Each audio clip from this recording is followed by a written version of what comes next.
মুখ্যমন্ত্রী মমতা বন্দ্যোপাধ্যায় ঘোষণা করেছেন যে আর মাত্র ১ মাসের মধ্যেই মোট ৯,৫০০ কোটি টাকা পাঠানো হবে। এই বছর শেষ হওয়ার আগেই রাজ্য জুড়ে নাগরিকদের জন্য এই বড় উদ্যোগ নেওয়া হচ্ছে। এই চমকের প্রথম অংশে আবাস যোজনা হাউজিং স্কিম ডিসেম্বরে ১-৫ ডিসেম্বর থেকে ৩-০ ডিসেম্বরের মধ্যে সরকার ১-২ লক্ষ দরিদ্র পরিবারের ব্যাংক অ্যাকাউন্টে ৬,০০,০০০ টাকা পাঠাবে।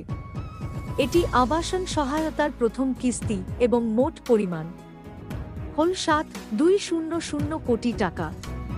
একজন সরকারি আধিকারিক এটিকে বাংলার জনগণের জন্য ক্রিসমাস উপহার হিসাবে বর্ণনা করেছেন, কারণ এটি মূলত বড়দিনে পাঠানোর জন্য পরিকল্পনা করা হয়েছিল, কিন্তু ১-০ দিন এগিয়ে আনা হয়েছে। হিরোশিমা নাগাসাকির মতো প্রলয় দেখবে গোটা বিশ্ব, কিন্তু কেন? মহিলাদের জন্য এই প্রকল্পেও টাকা পাঠাবে। এই পরিকল্পনার আরও একটি গুরুত্বপূর্ণ অংশ হল লক্ষ্মীর ভাণ্ডার প্রকল্প।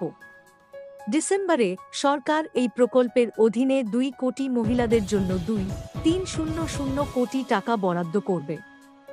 এই আর্থিক সাহায্যের জন্য যোগ্য নারীর সংখ্যা বেড়েছে, তালিকায় ৫ লাখ নতুন সুবিধাভোগী যুক্ত হয়েছেন। যদিও এটি সরকারের জন্য কাজটিকে কিছুটা চ্যালেঞ্জিং করে তুলেছে, ভালো খবর হলো যে যারা যোগ্যতা অর্জন করবে তারা সরাসরি নিজেদের ব্যাংক অ্যাকাউন্টে টাকা পাবেন।